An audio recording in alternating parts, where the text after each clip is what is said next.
নমস্কার সবাইকে। কিছু যাত্রা পরিকল্পনা করে হয়, আর কিছু যাত্রা মনকে একটু হালকা করতেই শুরু হয়।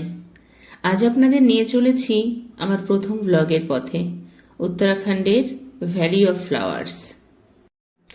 আপনাদের সবাইকে স্বাগত আমার ট্রাভেল ফুড অ্যান্ড ফান চ্যানেলে। ভ্যালি অফ ফ্লাওয়ার্সের পথে হাওড়া থেকে ট্রেনে এসে নামলাম হরিদ্বারে। কুম্ভ এক্সপ্রেস, উপাসনা এক্সপ্রেস, দুন এক্সপ্রেস এই রুটের পরিচিত ট্রেন। হরিদ্বারে পৌঁছে রাতের জন্য উঠেছিলাম এই মমতা ভবনে। দীর্ঘ যাত্রার পর একটু বিশ্রামের জন্য ঠিক যেটুকু দরকার ছিল।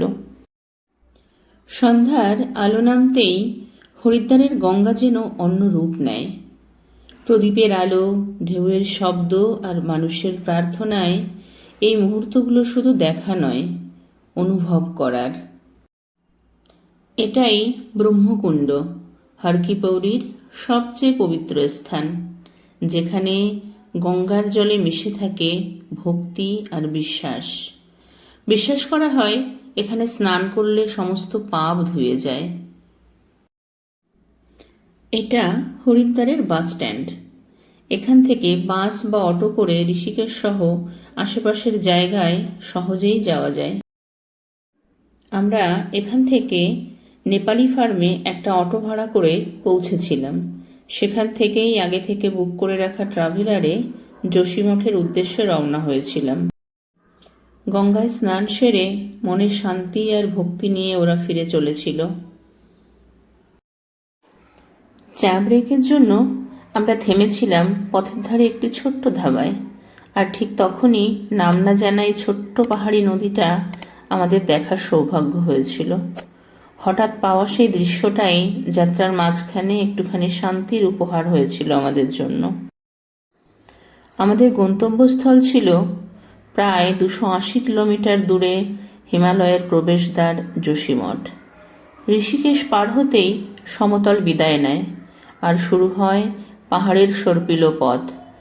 NH7 হাইওয়ে ধরে আমাদের গাড়ি এগিয়ে চলেছে অলকানন্দের স্রোতকে সঙ্গী করে।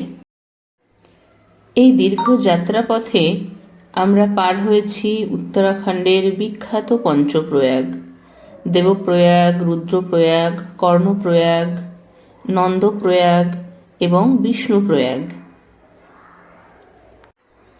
পুরো সময়টাই নদী আমাদের সঙ্গেই চলেছিল, শুধু সময়ের সাথে তার নাম বদলেছিল।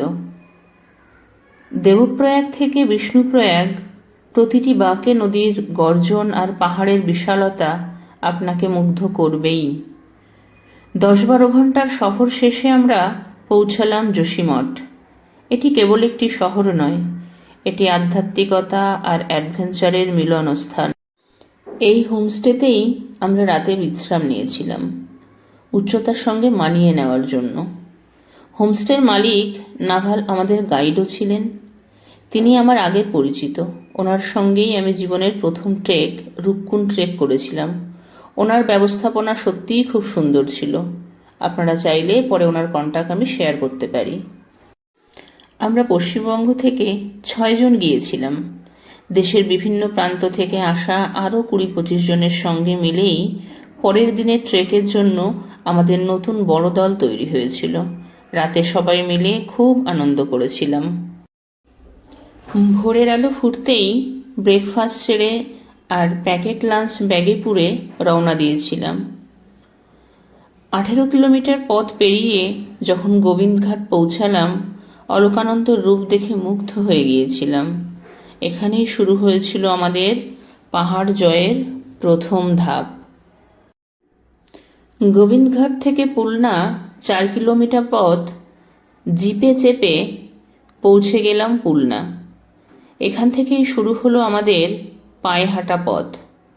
পাহাড়ের খামখেয়ালি বৃষ্টির সাথে পাল্লা দেব বলে রেইনকোটটাকেও সঙ্গী হিসাবে সাথে রেখে দিলাম, আর পাহাড়কে ভালোবেসে শপথ নিলাম এক টুকরো প্লাস্টিকও এই পবিত্র পথে ফেলব না। পুলনা থেকে হাঁটা শুরু করার কিছুক্ষণের মধ্যেই বুঝলাম ফোনের নেটওয়ার্কের সাথে আমাদের আড়ি হয়ে গেছে। নদীর কলতান শুনতে শুনতে পাহাড়ের বুক চিরে হাঁটা দারুণ এক অনুভূতি। তবে আমার মতো একটু কিউট আর গোলুমলু মানুষের জন্য এই চড়াইটা ছিল বেশ রাজকীয় চ্যালেঞ্জ। এনার্জি বাঁচিয়ে ধীরে সুস্থে মেজাজ নিয়ে হাঁটছিলাম ঠিকই, কিন্তু ভুন্দার গ্রামের কিছুটা আগেই যখন খাড়া পাহাড়টা আমায় চোখ রাঙাতে শুরু করলো, বুঝলাম এবার বিরতি দরকার। তাই আর জেদ না করে ১,৫০০ টাকার বিনিময়ে খচ্চর বন্ধুর পিঠে নিজের প্রাণটা সঁপে দিয়েছিলাম। কিন্তু খচ্চরের পিঠে বসা মাত্রই আমার আত্মা খাঁচা ছাড়া হওয়ার জোগাড়। ভয়ে আমার অবস্থা দেখে যখনই নেমে যেতে চেয়েছিলাম, খচ্চরের মালিক সাপ জানিয়ে দিয়েছিলেন, নেওয়া যাবে না। অগত্যা ত্রাহি ত্রাহি রবে খচ্চরের পিঠে বসেই ঘাঙ্গেরিয়াতে যেতে হয়েছিল আমায়। ভুন্দার গ্রাম পার হয়েই দেখা মিলল সেই বিশাল লোহার ব্রিজের। ব্রিজের নিচ দিয়ে লক্ষণগঙ্গার উদ্দাম জলরাশির গর্জন আর সেই হিম শীতল হাওয়া পার হওয়ার সময় শরীরটা যেন শিরশির করে উঠছিল।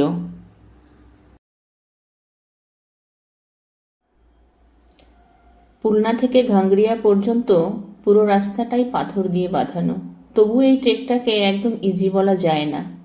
চারপাশে পাহাড়, গাছ আর নদীর শব্দ মনটা ভরিয়ে দিলেও শরীর বলে দেয় এই ট্রেকটা আসলে মডারেট। আপনাদের কেমন লাগলো অবশ্যই জানাবেন।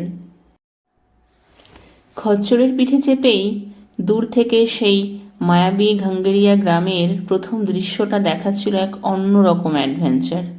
অবশেষে ১০,০০০ ফুট উচ্চতায় পৌঁছাতেই সব ভয় আর ক্লান্তি মুহূর্তেই উধাও হয়ে গিয়েছিল। আজকের মতো এখানেই আমি এই পর্বের সমাপ্তি করছি। এতক্ষণ সকলকে আমার সাথে থাকার জন্য অসংখ্য ধন্যবাদ।